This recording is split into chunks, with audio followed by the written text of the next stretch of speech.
Good evening and welcome. You're watching the Newshour Agenda. I'm Padmaja Joshi. Today the BRICS grouping met for the first time since the Taliban's takeover of Afghanistan. In its statement, in addition to condemning terror, the group also emphasized the need to address the humanitarian situation and to uphold human rights in Afghanistan, including those of women, children and minorities. But is anyone really listening? Considering that on the same day, in the last 24 hours, the lot of women in Afghanistan plummeted even further. For one, the Taliban declared that a thriving women's cricket team would not be allowed to play anymore, ostensibly because while playing, women's bodies become visible, something that Islam and Sharia doesn't allow. When women turned out on the streets, not only were they attacked, but even journalists who were covering the women's protests were picked up, stripped and flogged. One of those journalists says he was told by a Talib, "Be thankful we haven't beheaded you." And finally, after all the outrage, now the Taliban has even given instructions that any protest or procession can take place only when prior authorization has been obtained. So are women in Afghanistan now on the verge of turning invisible? You're watching the News Hour at 10, debate number 1 on Times Now, Super Prime Time.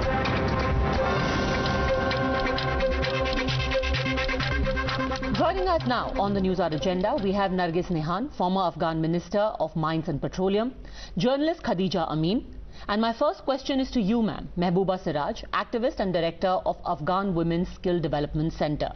Today the BRICS said that we emphasize the need to address humanitarian situation and to uphold human rights, including those of women, children and minorities.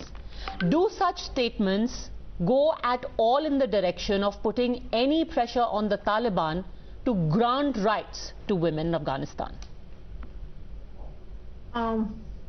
Thank you for having me here, and good evening, everybody. I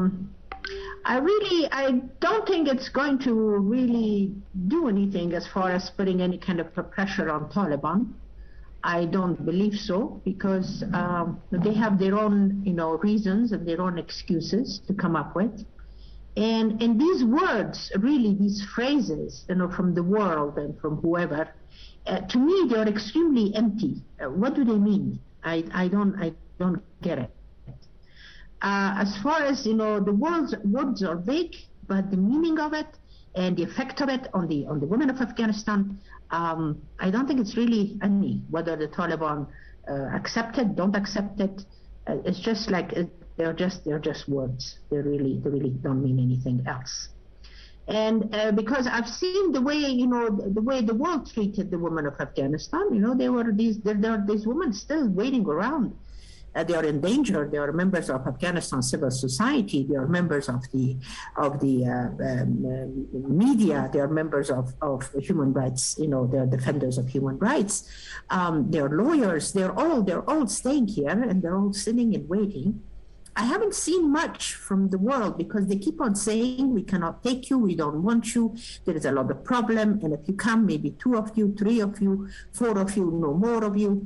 These are all of the things that are happening. So between what the world really does not want to do as much, although the talks are big, and what the Taliban are not going to accept about the women of Afghanistan, the women of Afghanistan are disappearing. I'm sorry to say that.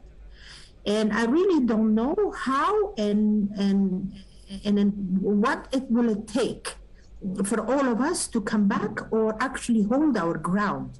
Because right now, that's what we have to do. And I hope it's not going to cost our lives, because if we are dead, then we are not around to hold any ground.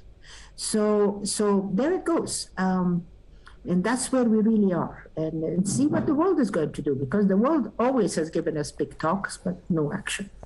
Big talk, empty words, no real action. It's easier when we look from the outside to say that human rights must be upheld. But are those rights being granted at all? I'm just curious, Mahbouba Seraj, because you are in Kabul right now. Do you see any women at all in public places or in public offices? Because what we see is only what is there on social media or television. Are women, common women, not just in protest, but are they stepping out of their houses? Do you see them in marketplaces? Yeah, the women, it's not that the women are not going to stores or anything like that. No, they are. They're going shopping, they're going out, they're going to, buy the necessities of their lives and whatever. That is happening. But the most important thing is really for the women to take their part in the way, the everyday life of Afghanistan, as far as, the offices, as going to work, as far as doing their job, as far as, all of that is concerned. That is not happening. The professors at universities are not allowed to go back and teach. The women professors at the college level, at university level. All of the things that they are, and the people in the ministries are not going. But then again, you have to. There's one thing that everybody has to know, that this is not something that is happening across the board for everybody. That's not what it is. In some places, in some pockets, it's allowed. Like the Ministry of Communication, for example, everybody from the Ministry of Communication, they were in their offices, the women. But then at the same time, other ministries, they are not allowed. So we really don't know what is exactly going on. You see, that's the whole dilemma right now, because nothing has been said, officially that this is what it is and this is how it should be. So there are little pockets. One area is allowed, one area is not allowed. One place it's a go, another place is not a go. So this is reality. The reality, this is what's happening. Khadija, you yourself are a journalist. There's been outrage across the world when there were those pictures of men who had been stripped and beaten because they were at a women's protest. What about women journalists, Khadija? Are women journalists still working? What are you hearing from your colleagues? Sorry, I can't have your sound. I was trying to ask you, are women journalists still working? What are you hearing from your colleagues? Are they still allowed to work? Thanks for having me in this show. Right now, after that the Taliban arrived in the Kabul, so the situation of Afghanistan got very bad, especially for the journalists that they were working in a state television. So right now, the famous journalists who was working with the state television, right now they are not able to go to their office and to continue their jobs because the state television is under the control of the Taliban. So right now they doesn't give permission for the women to work in the state television, to continue their job as an anchor, as a reporter. So day by day it's getting very bad for all the journalists who are in Afghanistan, because when a journalist is going to prepare a report, so the Taliban are beating them, and they are not allowing the journalists to continue their job. As I know that this situation is not right now for journalists to continue their jobs in Afghanistan. I want that these journalists be safe, so they go outside of Afghanistan to be safe, because right now they are not safe and they are in danger in Afghanistan.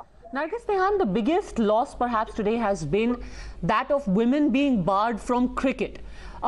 Do you think this is the end of women in any kind of sport in Afghanistan? In your time, the participation of women was just beginning to flourish, not just in cricket, but I was reading about how in other sport as well, in volleyball, softball, women were making inroads. Is this now the end of the road for them?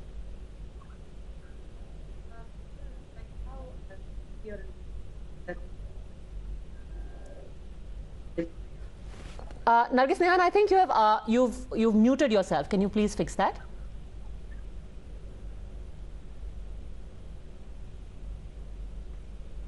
No, I think we have some trouble with that. Mahbouba Seraj, Should the world community, all cricket-playing countries, in solidarity with the Afghan women's team, boycott Afghan cricket till the time women start to play again? Is that the very least that all cricket-playing nations can do? You know, I would feel really very bad for the male cricket players. You know, what about them? Are they going to stop the male cricket players not to come? Is that what they're going to do? Because that's what I heard. If because the woman cannot go and they're going to stop the male cricket players, that will really break my heart. Because they shouldn't, because of one sex, stop another one and not let them go. I mean, if they can raise their voices and say that why the women are not going, but they should not stop the male cricket players from joining, because that's one of the joys of the people of Afghanistan, to watch a cricket game, for God's sakes. And that would be really sad if that is taken away. Nargis, because do you think this is the end of the road for women and sport in Afghanistan?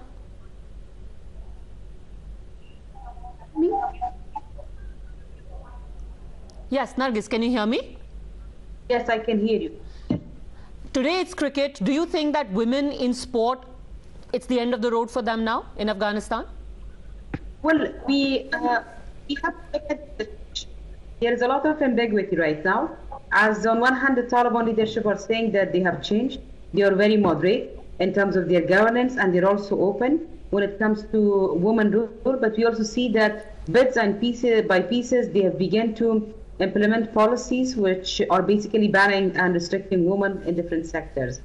So if we continue and keep quiet and have this dead silence that we have right now, where on one hand Afghan women are putting their lives in danger, they are going and they are demonstrating for their rights, but then we see no reaction, no support from anybody from the international community. So it's not going to be end of women presence in sports sector. It is going to be end of women life in every sector that we are talking about. Whether it's maybe we will have women in lower layer of the health sector, education sector, and some other social sector, but definitely from security sector, from political participation, from sport, from all other sectors, you will see that women will disappear. So it is going to be end of it if we give up everything the way that we give up Afghanistan.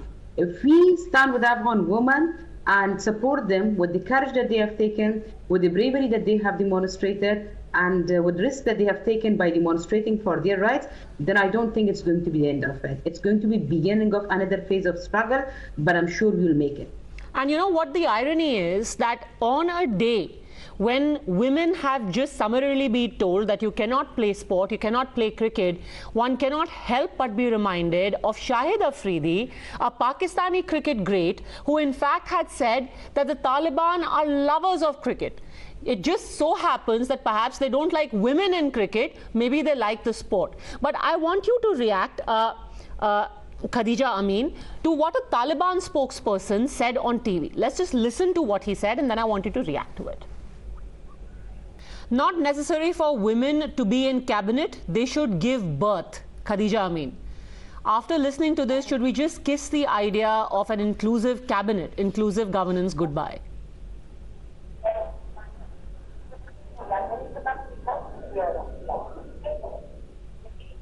Khadija, can you hear me?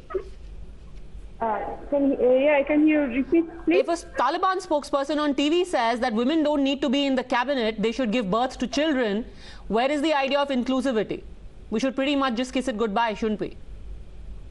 Yeah, definitely that the Taliban spokesman says that a woman doesn't have right to have a job outside of the. It seems that from the peace negotiation started, there was not any woman from the Taliban side. From that day, we know that the Taliban doesn't have respect to the women, and they won't allow women to work in. Even that Zabiullah Mujahid says that we are agree to women work. But now the other spokesman comes and says that the woman doesn't right to work outside of the home. It means that the Taliban want that just the woman be inside of home and bear the child, nothing else, nothing, not any rights as a human that a woman has to have a right to work, to study, to do lots of jobs that before in this 20 years the woman had. So now the Taliban says that the woman doesn't have any rights. So what does it mean? Why they say that we are giving the rights of the woman? So right now they are saying no, the woman can be a minister, the woman can be a parliament member, and the woman can't be social activities. So it seems that the Taliban who were 20 years ago, day by day they are showing this, that yeah, it's reality that they never change, and we was waiting up to now. But when we are watching the news, we are hearing about the Taliban, so day by day they are showing that no, they never change, and we doesn't want that. Just they are saying that we will give the woman rights. No, we want this in action. So why? What happened today that they say no, the woman doesn't have any right to work? It seems that they are not agree for working of the women, and also they won't give permission to for women to work, to continue their jobs and to work. But you know, in okay, things don't seem to be looking up for women anytime soon. Nargis Nehan, I'm going to ask you a slightly controversial question, because a lot of Taliban propaganda handles are putting out images, videos of women demonstrating in favor of the Taliban and saying we want Sharia, we want to be covered up, we want this manifestation of religion. Is the world guilty of trying to force its idea, myself included, of modernity, of what people of Afghanistan, what women of Afghanistan want, onto the women? First of all, except one province, which is Kunduz, we haven't seen in any other province that the woman would come forward and will have demonstration in favor of Sharia law. And we all know very well that all those women, they had covered face, they had flag of Taliban. So of course we all know that it was a prepaid and pre-planned demonstration. Secondly, we have to compare demonstrations. When the women of Afghanistan came out for demonstrating for their rights, it was a time that Taliban took gun and wanted to kill them, and actually killed some of them, but still women didn't give up. They continued their demonstration. What women of Afghan did in the last few days, demonstrating for their rights, is revolutionary that none of us actually predicted. Nobody predicted that that's going to happen. What we have today is basically a gift of the world, that they gave it to us. And they're trying to convince us that put up with it, this is what it is, and accept and try to find your own way. It's your internal issue. Taliban is part of your society. Whether they accept you or they don't accept you, it's totally all right, but you need to accept them as a part of your society, as part of your reality. But the uprising that we had by the women was something that nobody could deny that.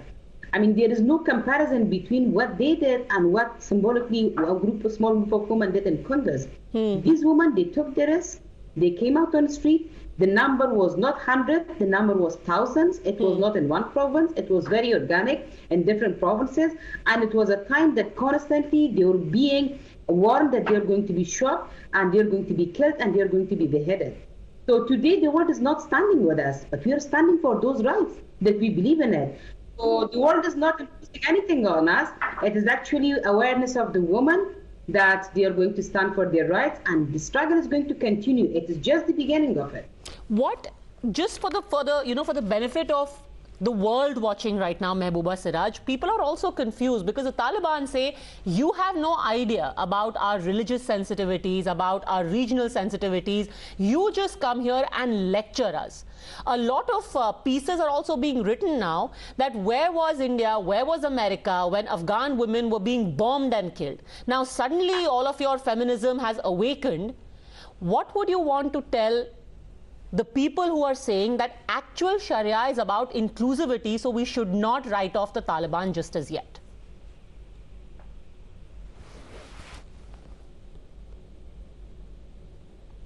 Ms. Seraj, I think you've muted your audio.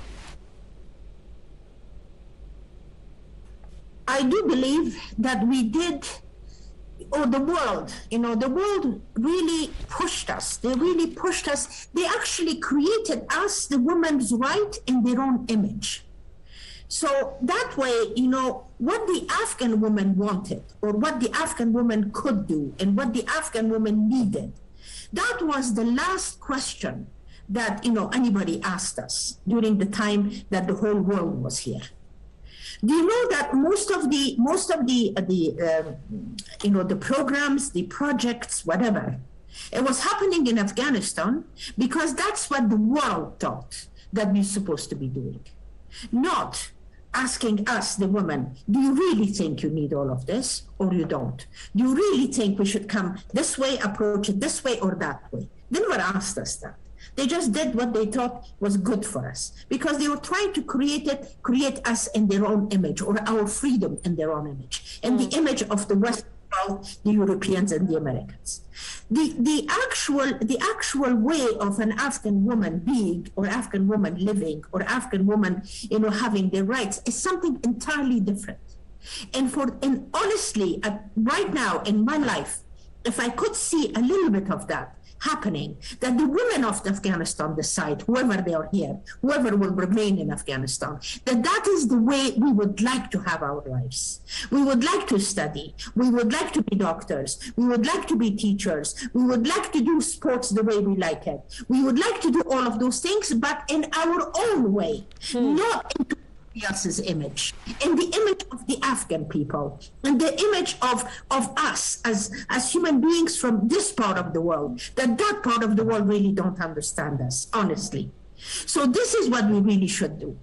About the Taliban, I don't know where they are. I don't think they have really, until now, they have really put their heads together to even see what it is, because Taliban have this dislike towards women, which is something that goes back into their philosophy from the Bandi time to the time of the